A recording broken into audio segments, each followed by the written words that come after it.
ዶሮ እየለመኑ እንቁላል እየለመኑ ስንዴ እየለመኑ ነፃና ክብር የሚባል ነገር የለም። የጉራማይሌ ነገር እንዴት ሆነ? በሺህ ዓመታት የሀገረ መንግስት ግንባታ በታላላቅ የስልጣኔ ስጋጃዎች የተረማመደችው የጥንታዊ ስልጣኔዎች እናት ኢትዮጵያ በልቶ የማደርን ጥያቄ መመለስ እንዴት ተሳናት? ይህ በእርግጥም አሳዛኝ ነው። የታላቅ ተቃርኖ እንዴት ሆነ? ጠላትን በታላቅ ኃይልና የማሸነፍ ግርማ የተፋለመች የረታች የጀገነች ሀገር እንዴት የረሃብ ክንድ አሸነፋት? እንዴት ለችግር ቀንበር እጅ ሰጠች? እንዴት ለምግብ ተረታች? አሳዛኝ ነው።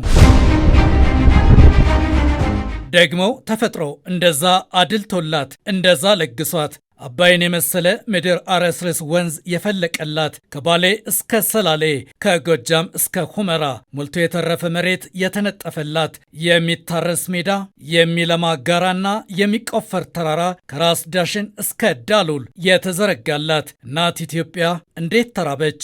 እንዴት የሰው ደጅ ጠናች?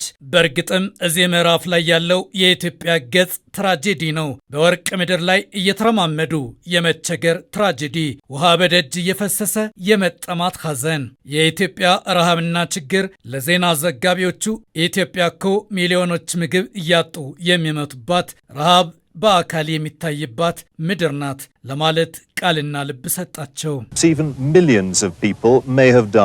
ያ የስልሳዎቹ ትውልድ በመፈክርና በዜማ አጀብ ትውልዳዊ ጥያቄዎችን ይዞ ወደ አደባባይ በወጣ ጊዜ በኢትዮጵያ የኢኮኖሚ ስሪት በምግብ ራስን ለመቻል አምድና መሰረት የሆነውን አራሹ ገበሬ አምርቶ በልቶ ለማደር የሚያስችለውን የመሬት ጥያቄ በጉላትና በጽናት አስተጋባ። ላንድ ቱ ዘ ቲለርስ፣ የመሬት ለአራሹ ትውልድ። በዛ አብዮት ጥያቄዎች ሳይመለሱ መከኑ። ለልማት የተዘረጉ ክንዶችን ቃታ ቀደማቸው። የከሸፈ ጥያቄ፣ የመከነ ጉጉት፣ ያልተፈታ ህልም፣ ያልተሰበሰበ ድካም፣ ራስን መግበው የማደር ጥያቄ በዛም ዘመን የማይደረስ የአድማስ ጥላ ሆነ።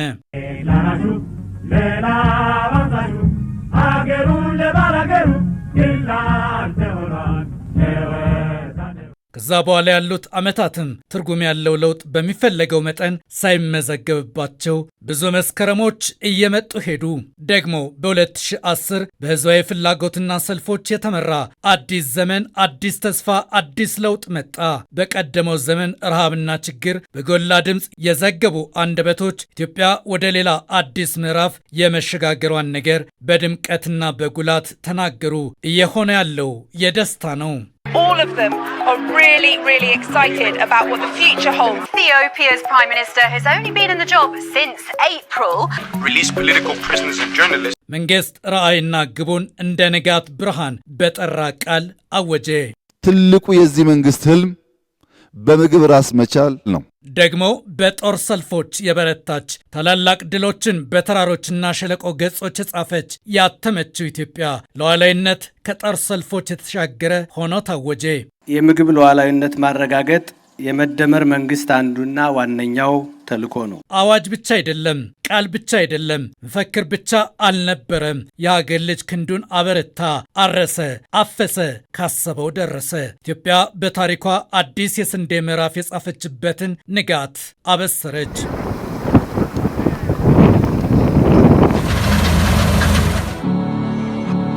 ስንዴን ኤክስፖርት የማድረግ የማስጀመሪያው ሂደት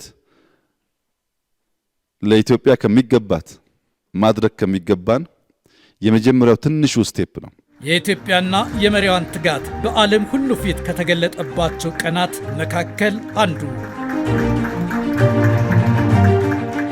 ኔሰው ዶክተር አኪኑሚ አዲሲና በአፍሪካ ልማት ባንክ የዳይሬክተሮች ቦርድ ፕሬዝደንት ናቸው። በኢትዮጵያ የሆነውን አዲስ የልማት ንጋትና ከምግብ ተረጅነት ነፃ ለመውጣት የሆነውን ሁሉ በተደነቀ ልብ ተናግረዋል። ኢትዮጵያ ነፃ ሆነች።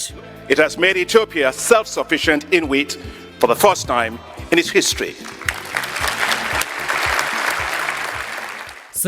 ስንዴ ብቻ አይደለም፣ የነፃነት ጉዳይ ሆኗል። ከነዚህ ዲፔንደንሲ ካልወጣን ያው ሉዓላዊነት የሚባለው ነገር የሚሰራ ነገር አይደለም።